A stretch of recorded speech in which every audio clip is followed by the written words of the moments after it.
Hey everyone. I wanted to talk with you guys today about the importance of respectful diapering to the development of self respect and self efficacy. My niece is expecting her first baby in the next 2 months. Over the years, she and her partner have expressed a real interest in the Montessori model of raising children. And so we have been able to have some really wonderful conversations, especially recently, especially about being with babies. These conversations inspired me to get her some ride books, namely Dear Parent and Baby Knows Best. And so one day last week, she called me to talk about how much she appreciated the information about diaper changes in these books. And as we were talking with this assignment in the back of my mind, I realized how much passion I have about helping children develop self-respect, self-confidence, self-efficacy, and a sense of agency in the world. In these first years of a child's life, we are providing them with experiences that will shape the core of who they are through the way we talk with them, touch them, and yes, even change their diapers. We are instilling in them core values that create the lens through which they will see the world and their place in it for the rest of their lives. I would like to begin by talking about the concept of scaffolding and seeing emotional development as an example of scaffolding over a lifetime.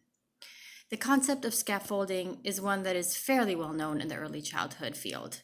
Scaffolding is defined as an instructional method in which the instructor is providing the learner with information in small increments, allowing the learner to move into a deeper understanding of a concept.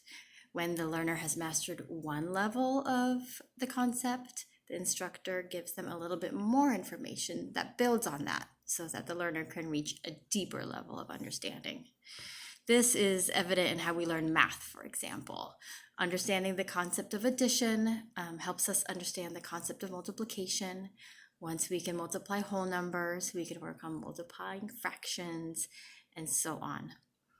But there is a lot more abstract scaffolding that occurs over a person's lifetime. One area in which learning is scaffolded is social emotional learning.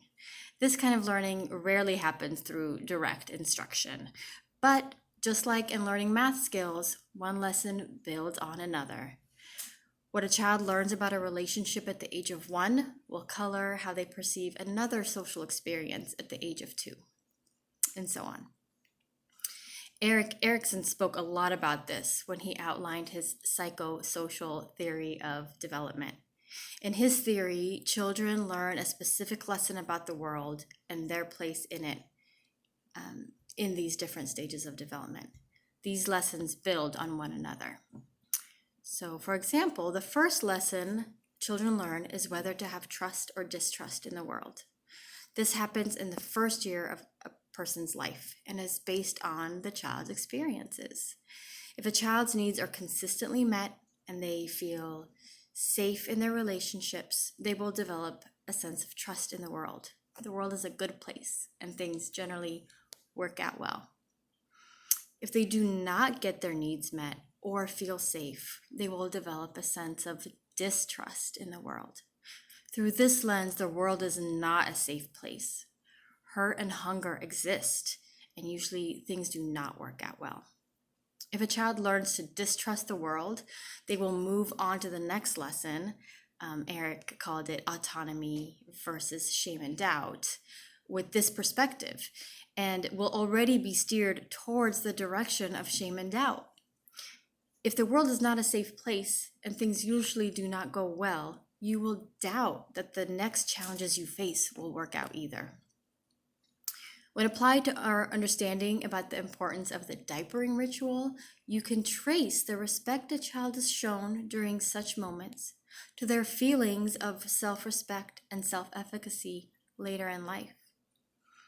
A baby learns so many things from a diaper changing ritual done the right way. They learn about their body, where it is in space and how it is separate from the rest of the world. They learn how to move their body.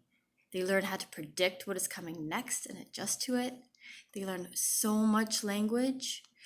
But in terms of long-term social, emotional development, and specifically the development of self-respect and self-esteem, I think the rye diaper change teaches two very important lessons. The first is what respect looks like and feels like, and the second is that the child has a say. During a rye-style diaper change, the child is shown the utmost respect. They are told what is going to happen next and invited to participate. They are included in the activity by holding a wipe or being asked to lift their legs. They are observed and responded to in a way that is sensitive to the cues they are sending. They're given eye contact and talked to in a warm tone of voice. Through repetition and a consistent routine, the children hopefully will come to enjoy this time with their caregiver. This is what respect looks like: asking for permission, explaining what can be expected, being responded to empathetically, and being listened to. And this is what respect feels like: safe, warm, intimate, and being acknowledged as a whole and capable person. And when the child is not ready or does not like something that is happening, the caregiver, listens to them. There's a mutual conversation that happens and a plan is sorted out. The child's voice has a say. When a child learns that this is what relationships look like, they will expect these same things from other relationships in their lives. They will know when something, interaction or a relationship, feels good and when it does not. And they will know they can speak up about it.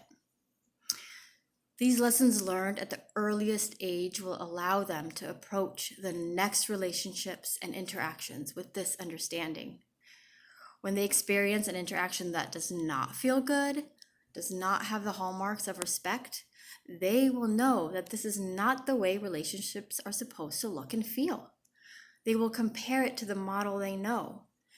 And they know that because their voice has had an impact in the past, they can speak up about their needs now. This can be applied to developing friendships in preschool, interactions with strangers during the elementary years, and in more intimate relationships during adolescence and into adulthood. Of course, the ability to respect yourself and expect others to respect you in turn is something we are learning and relearning throughout life. But the foundations are set early on through caregiving moments like diaper changes. A child's course is steered in a direction that makes this type of learning more organic and intuitive. A diaper change can direct the course of a person's life. Thank you so much.